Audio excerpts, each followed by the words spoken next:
हस् भने नि त ऊ रानीले। अलिक ठुली भएपछि हस् मामा भन्छन्। मामा मसँग खेल्न आइस्यो भन्छन्।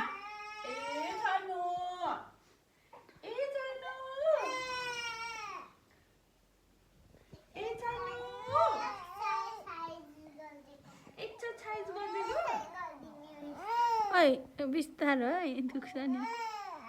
ए उसलाई बाबाले गरिदिएको पनि त्यस्तो थाहा छ नि त अनि।